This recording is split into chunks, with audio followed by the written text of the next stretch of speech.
you ate that whole bone already?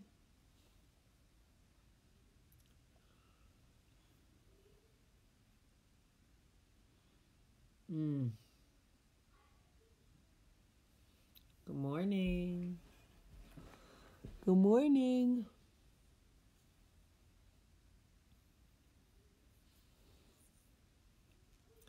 What's up? This is Peaches coming at you one more again with a beat. What's up? What's up, everybody? Hey, hey, hey.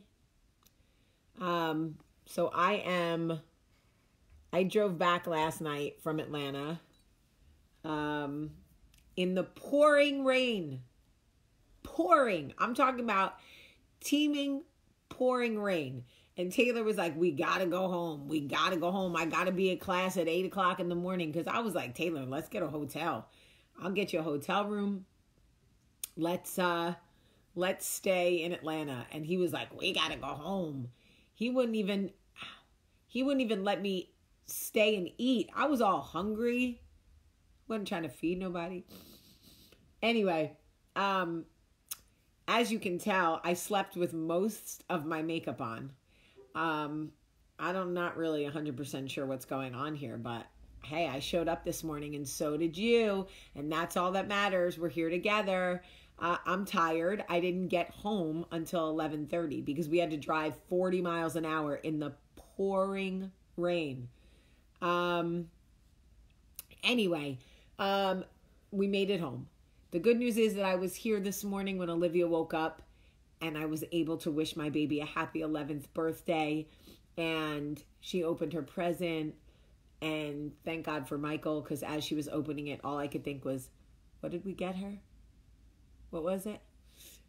So anyway, good morning, everybody, and welcome to Coffee Talk. I'm so glad that we could all be here together. Everybody's telling me to put my brace on. I know, my wrist is nasty. You see that all the bruising is turning yellow now. So now I just have like a yellow wrist. But anyway, so Jesse, I just saw that you joined. I'm so excited for you to go on Cheddar today. We need to speak this morning before, please. So when I fix this, whatever this is right here, let's find a way to link. So 11 years ago today, I became a mom. I cannot believe that I have been a mom for 11 years. It's a long frickin' time. Ugh, I look at my own mom. She's been a mom for like 40, almost 49 years. That's a long frickin' time to be a mom. All right, so last night, as you guys know, I was asked to speak at a WIFTA event in Atlanta. WIFTA is Women in Film and Television Atlanta. So cool to be asked to do something like that. And Terry Vaughn, who I'm such a fan of and who I love, was on stage with me. I can't believe I've built a life where I'm on stage with Terry Vaughn. Like, honestly, I'm so, like, such a fan of hers. And, you know, that's really the most amazing thing is when you get to work with people who you are, like, genuine fans of. Like, it's so bizarre to me when that happens. Like, yesterday, Gabrielle Union sent me a message about freestyle music. And it blows my mind that Gabrielle Union and I are friends. Like, I'm such a fan that, like, I'm like a fanalo. I'm like a fanalo of Gabrielle Union. So anyway, really quick, I just wanted to say thank you to everybody who came out last night. It's amazing to me that people showed up and just came out in the rain, and it was a packed house, and they sold a ton of tickets, and it was like standing room only, and it was so cool. And thank you to all the Coffee Talk people who came with their books and had me sign their books. It was amazing. It was amazing. And some of you probably watched live on Facebook. I tried to stream it. I asked them to. I hope it did. I didn't have time to check. But I drove back And I'm home and it's awesome. And I'm going to get dressed because I have a very busy day. And I'm getting my boobs checked today. Ladies, you have to get your boobs checked. Please, please, please get your boobs checked. So I'm going to get my boobs checked today. But I have to. A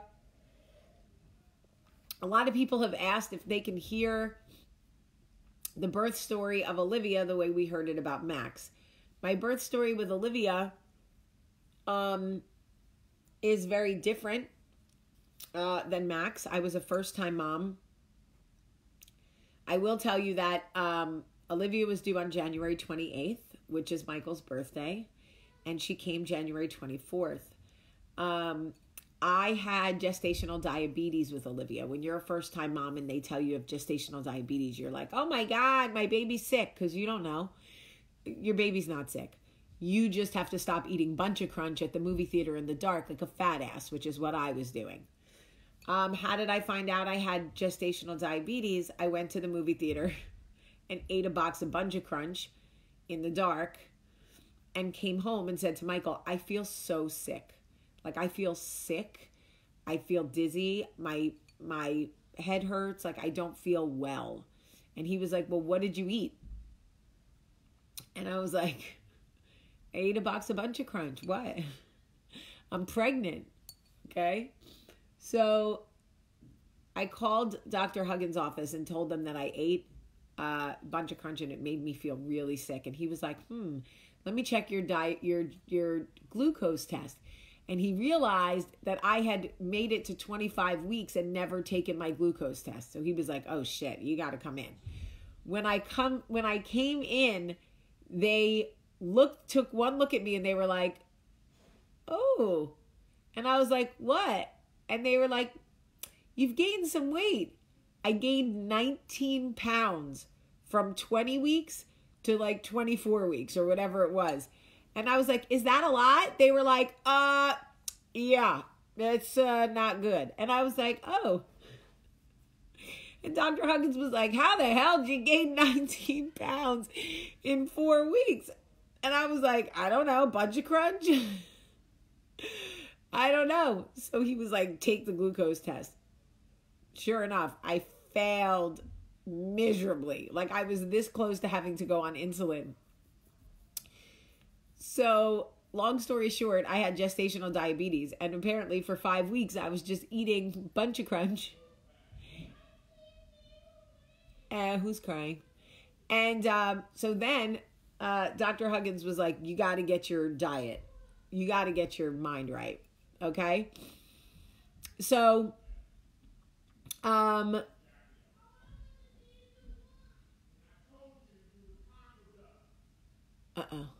Someone's in trouble.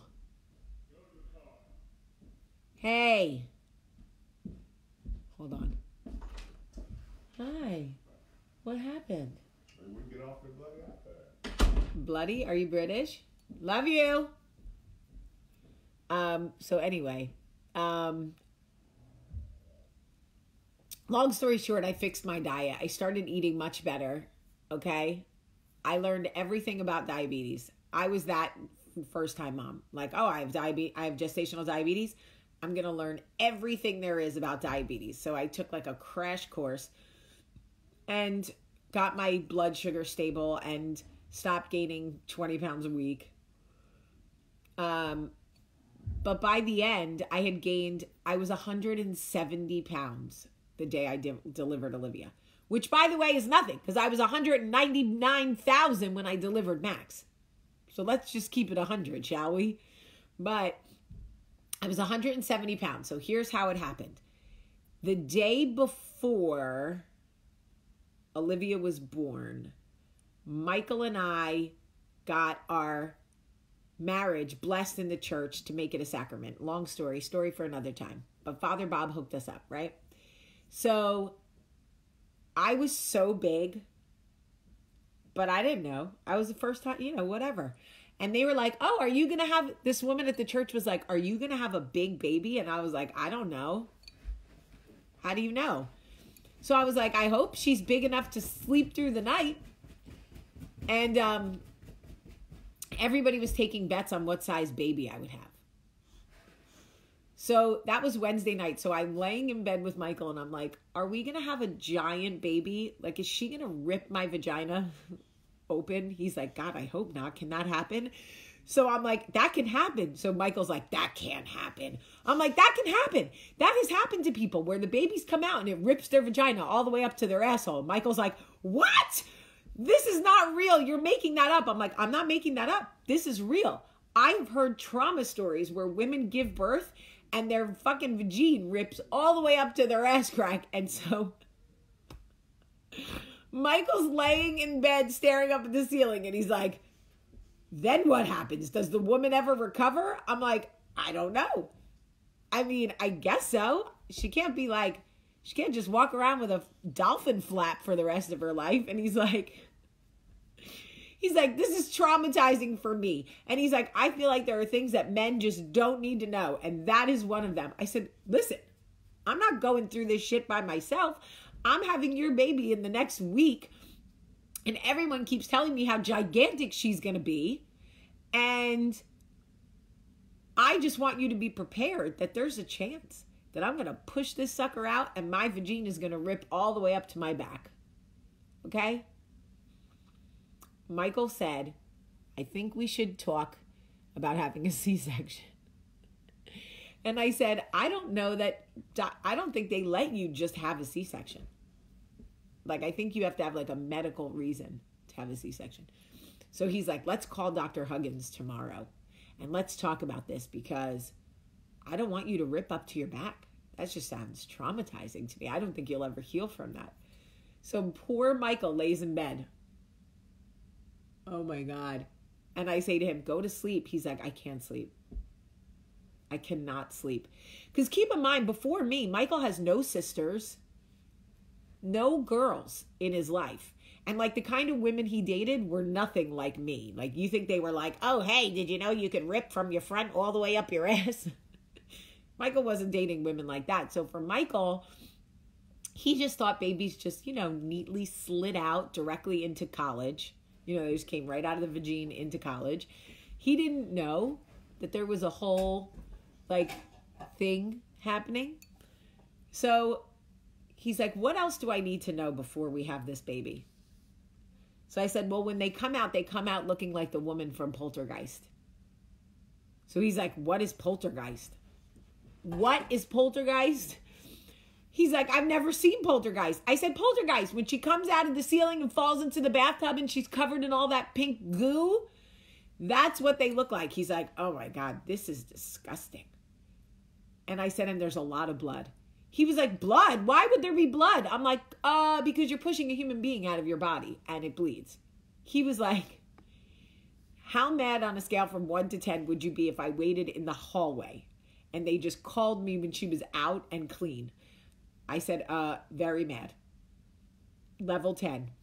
He was like, shit. So he's like, all right, so she's going to be covered in goo and blood. I said, yes, but they'll clean her up. And he was like, how long will she smell like that? I said, no, they smell amazing. The goo smells amazing. He was like, ew, that is so gross. I'm like, yeah, but the goo, like that, it smells like heaven. It does. It smells like vanilla. I don't know. It smells like God mixed vanilla cookies and rubbed it on your baby in the form of vagina goo. Because if you've ever smelled a newborn, they literally smell like, I don't know. Is that what heaven smells like? Cloud? I don't know what that smell is.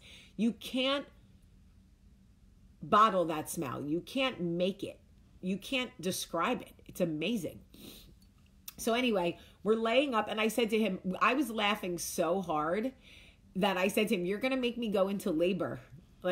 This is so funny to me. He was so just emotionally in distress from the thought of having this baby.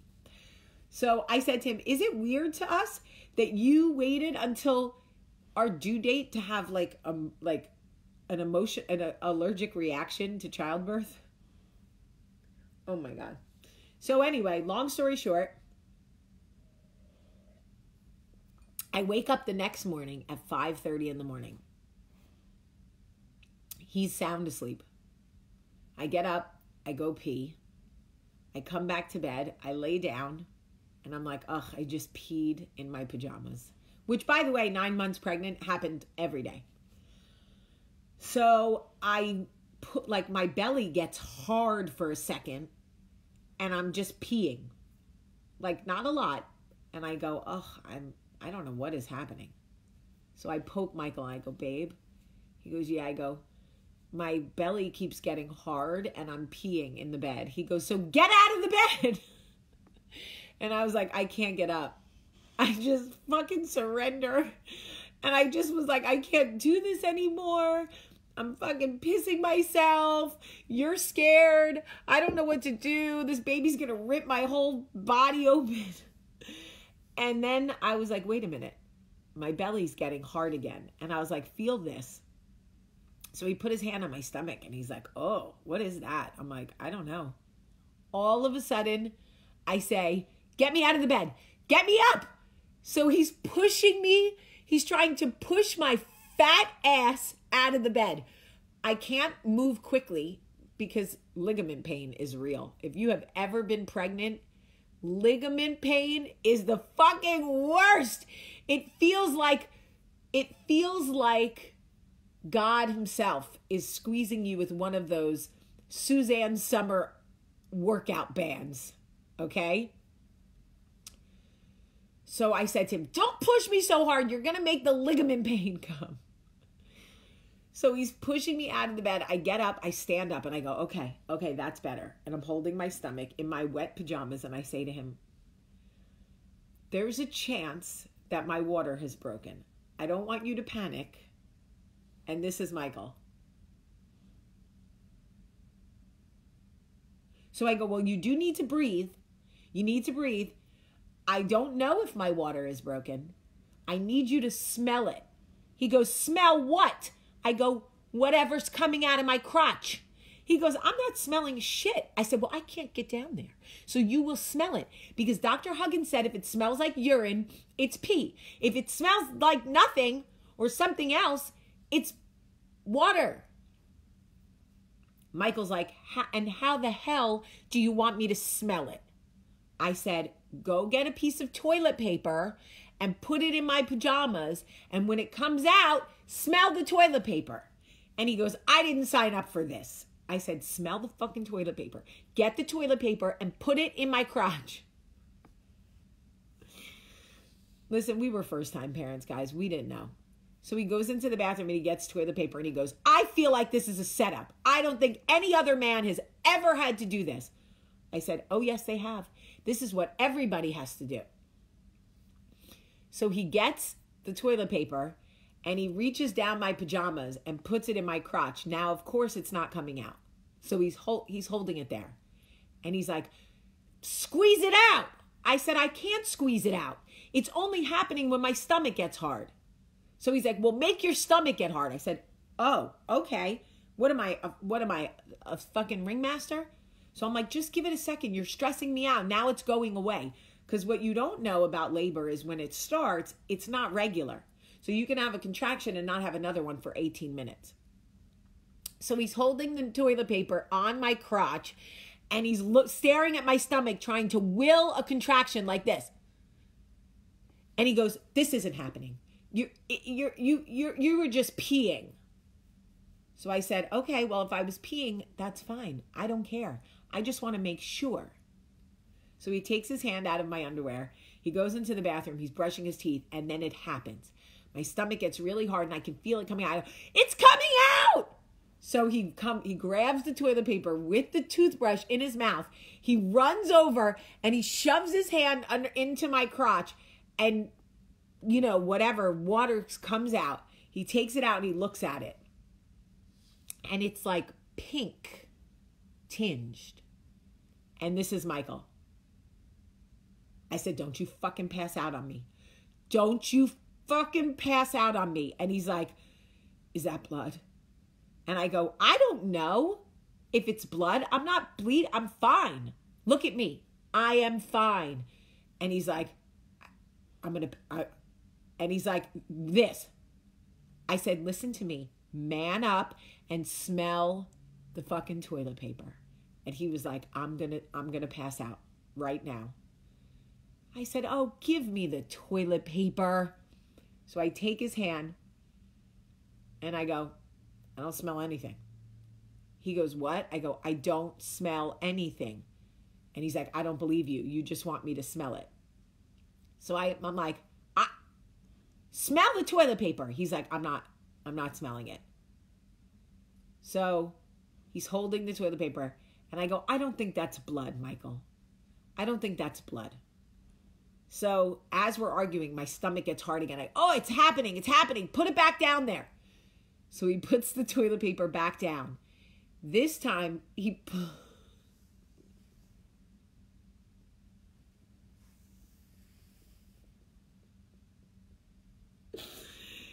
pulls the toilet paper out of my pajamas. And there is like a snot rocket. It looks like my vagina hacked a loogie into the toilet paper. It's all wet and tinged with blood. And there's like a loogie on the toilet paper. And Michael goes, and I go, oh my God, it's a piece of the baby. And he goes, oh my God.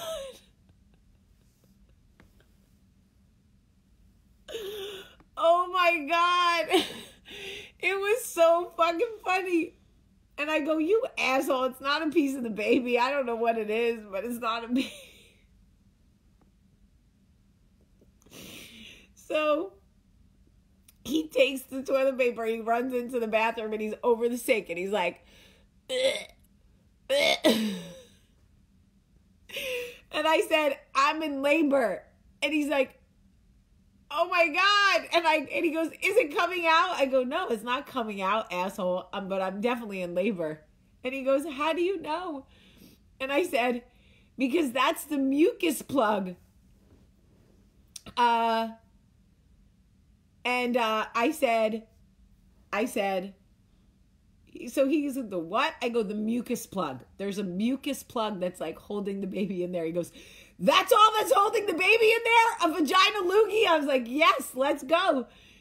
Y'all, we were like, I said, I need to take a shower. He goes, no, you are not taking a shower. I've seen this before. Then the baby comes in the house and I can't deliver a baby. I said, oh my God, the baby's not going to come. It's going to be hours before she comes. I'm taking a shower. I got loogies coming out of my crotch. So I get in the shower and the whole time he's watching me through the glass. You're taking too long. Don't wash your hair. You're taking too long. Don't put soap up in your vagina. I'm like, oh my God, get away from me. Get away from me. So I get out of the shower. It's now like 6:30. We call Dr. Huggins, right? And we call his answering service. And we say, we're pretty sure we're in labor. What are your symptoms? What are your signs? Michael goes, oh my God, don't tell him. He'll be so disgusted. I go, I think he'll be fine. So I said, well, my stomach keeps getting hard. It doesn't really hurt. It just stops me. And he's like, okay, well, they're not painful yet. That's good. So I said, and I think my water broke and there's like loogies coming out onto the toilet paper. And Dr. Huggins is like, okay, they're not loogies, but okay. You should make your way over to the hospital. You should be here by 8 o'clock.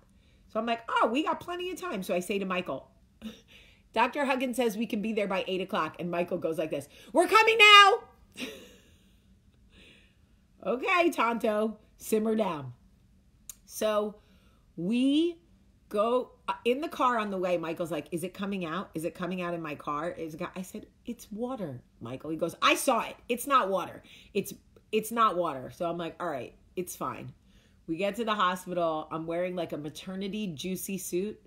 If you've ever seen a woman in a bright red maternity juicy suit, it is the ugliest thing you've ever seen. I look like Santa Claus. Okay? Hold on. People are getting very upset. And they're really, really asking me to block this chick. Hold on. Oh, my block game is not as good. Oh, here it is. Yeah, it is. Bye, Clara. Okay. So anyway, long story short, we get to the hospital and they get me hooked up to the monitor, and there's like this belly band that goes to the monitor, and they teach Michael how to tell when I'm having a contraction. Meanwhile, I'm thinking, or he could just look at me, but sure, stare at the monitor. Michael did not take his eyes off the monitor literally for an hour, like this. And then he would go, oh, you're having one. Meanwhile, I'm in the bed next to him, like this. Yeah, I know, asshole. I can feel it. My whole body's twisting into a pretzel. So I decided I was going to try to have Olivia without an epidural. And I said to Michael, our birth plan is to have this baby without an epidural. And he didn't know. He was like, okay, I got you. Wow. So as the contractions, we get further into the day, right? Olivia was born at 1:54 in the afternoon. By 12:30, the contractions were regular. I started pushing at 1 o'clock. She came out at 1:54. So 54 minutes of pushing. 12:30, the contractions were every, whatever minutes, right? So Dr. Huggins comes in. He's like, if you want the epidural, Jamie, you got to do it now. Like, I said, no, I'm doing this. I got this. The contractions start to pick up. We get to like 12:40, and the contractions are like every 3 to 5 minutes. Dr. Huggins is there in the room, and I say to the contractions are getting so strong that they're pulling my body up out of the bed, physically pulling my body up. Okay, it looks like I'm doing crunches, pulling my body out of the bed. And he said to me, Jamie, it's going to get worse before it gets better. And I said, oh, I got it. I can do this. I got it. The next contraction comes. I let out a yell from the pit of my stomach. It was like a lion was trying to claw his way out of my big toe. That's what it sounded like. Michael literally was like, Dr. Huggins says, let me check you. He checks me and he goes, you're 6 centimeters dilated. You can do this. Do you know how far 6 centimeters dilated sounds from 10? When a lion is trying to eat his way out of your big toe, he might as well have said, you are negative 557,000. I said, if you don't get that motherfucking epidural right now.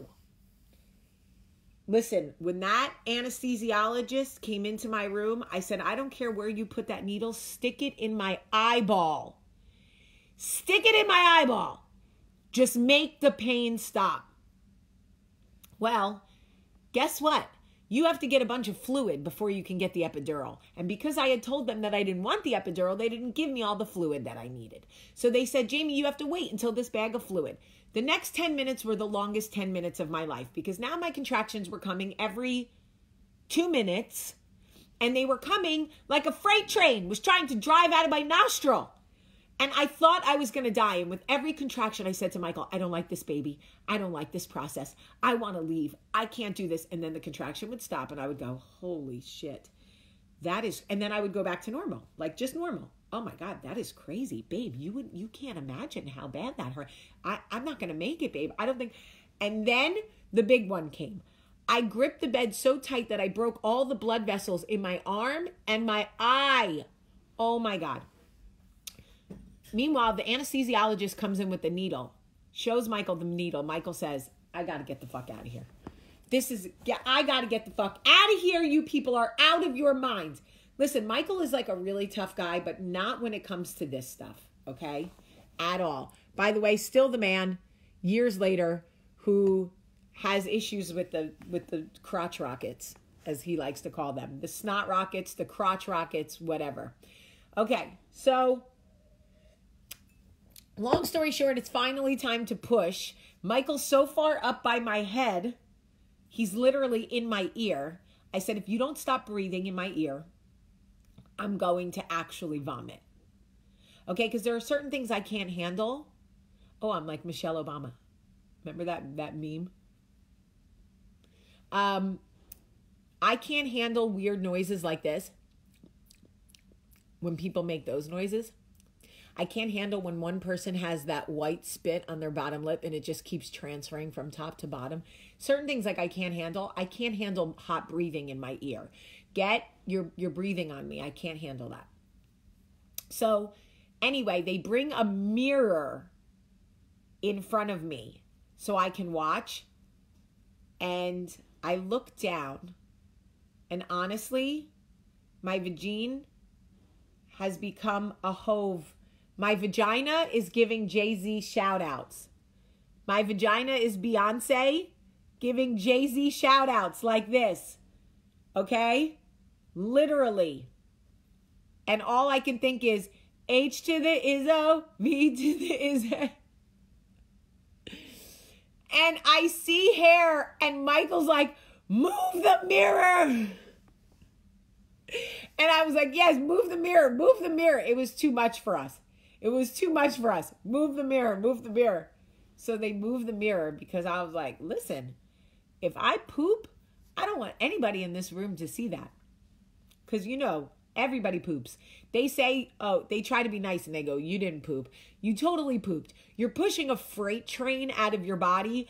Trust me when I tell you, you pooped. I don't care what anybody says. Oh, you're the one person who didn't poop. You did. You took a big Wadusi on the bed, okay? You did a Wadusi. Don't let them tell you different. So anyway, they move the mirror and Dr. Huggins says, Jamie, your body knows exactly what to do. It does. She's coming out. I'm telling you, this is it. 3 pushes. So I push. Her head is out. Dr. Huggins says, Jamie, your head is out. Do you want to see her face? And all I could think is, no, I do not want to see her face hanging out of my vagina. And he says, the next push, her shoulders are going to come out, and that's really going to be it. So if you want to look, and then he says, do you want to deliver her? Do you want to pick her up? Bruh, if you don't do what the hell you're getting paid for, put your hands down there. Don't ask me if I want to catch this baby, okay? You can catch these hands. No, I don't want to catch this baby. So I push. And they lied to you, Tiara. I don't care what they told you. They said you didn't poop because they didn't want to hurt your feelings. You did. Anyway, I push again. He picks her up, holds her up and says, it's a girl. Michael and I look, oh my God, there's a human being in the room. There's another person in this room that wasn't here a minute ago. And she's so gigantic that all I can think is, does she come with a driver's permit? What the hell did I just give birth to? And then I see the cord. Oh my God. So Michael's like, clean her up. Oh my. So they say, Michael, do you want to cut the cord? Meanwhile, he's almost passing out. I say, no, he does not want to cut the cord. They cut the cord. They clean her up. They bring her to me. They weigh her. There's like some heater thing. Oh, by the way, you know what I noticed as a first-time mom? And then I really have to go because I've literally been talking for 100 hours. Do you know what I noticed? You have this baby and you don't know what you will feel, right? You know that you'll love the baby, but you don't know what that will feel like. When they were cleaning up Olivia, they put her on this machine with a heater, and it beeps.